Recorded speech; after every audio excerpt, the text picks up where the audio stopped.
6 adab berpuasa. Dianjurkan bagi orang yang berpuasa untuk memperhatikan beberapa adab berikut ini. Pertama, makan sahur. Diriwayatkan dari Anas radhiyallahu taala anhu bahwasanya Rasulullah sallallahu alaihi wasallam bersabda yang artinya, makan sahurlah kalian karena sesungguhnya pada sahur itu terdapat keberkahan. Walaupun hanya dengan seteguk air, itu sudah terhitung makan sahur. Berdasarkan hadis Abdullah bin Amr radhiyallahu taala anhuma, beliau berkata, Rasulullah sallallahu alaihi wasallam bersabda yang artinya, makan sahurlah kalian meski hanya dengan seteguk air.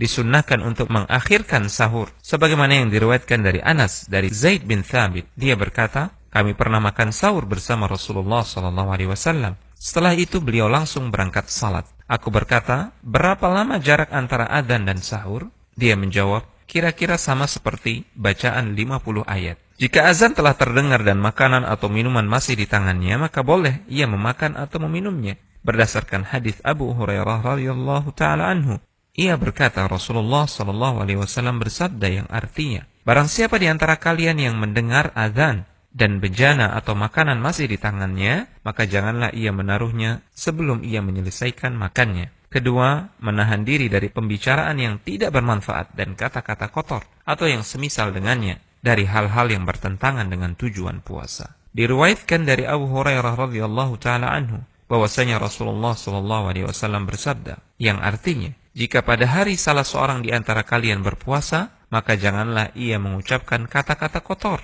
membuat kegaduhan, dan tidak juga melakukan perbuatan orang-orang yang bodoh. Dan jika ada orang yang mencacinya atau menyerangnya, maka hendaklah ia mengatakan, sesungguhnya aku sedang puasa. Rasulullah SAW pernah bersabda yang artinya, barang siapa yang tidak meninggalkan perkataan dusta, justru mengerjakannya, maka Allah tidak peduli dengan orang itu ketika dia meninggalkan makanan dan minumannya untuk berpuasa. Ketiga, bersikap dermawan dan memperbanyak membaca Al-Quran.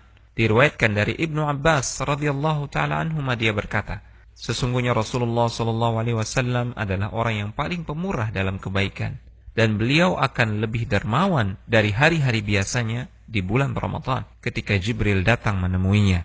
Dan adalah Jibril selalu datang menemuinya setiap malam dari malam-malam bulan Ramadan hingga Ramadan selesai.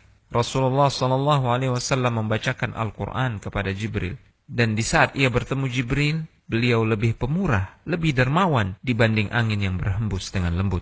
Keempat, menyegerakan berbuka. Diriwayatkan dari Sahal bin Sa'ad radhiyallahu taala anhu bahwa Rasulullah SAW bersabda yang artinya, umat manusia akan tetap baik selama mereka menyegerakan berbuka puasa. Kelima, berbuka puasa dengan apa yang mudah. Diriwayatkan dari Anas, beliau berkata, Nabi biasa berbuka dengan rutab atau kurma segar sebelum mengerjakan salat. Jika beliau tidak mendapatkan rutab, maka beliau berbuka dengan beberapa buah tamar, yaitu kurma masak. Dan jika tidak mendapatkan tamar, maka beliau berbuka dengan air. Keenam, berdoa ketika berbuka puasa. Rasulullah SAW jika berbuka puasa selalu membaca, ذهب الظمأ وابتلت العروق وثبت الأجر إن شاء الله. Telah hilang rasa haus dan telah basah urat-urat serta telah ditetapkan pahala insyaallah. Almanhaj.org.id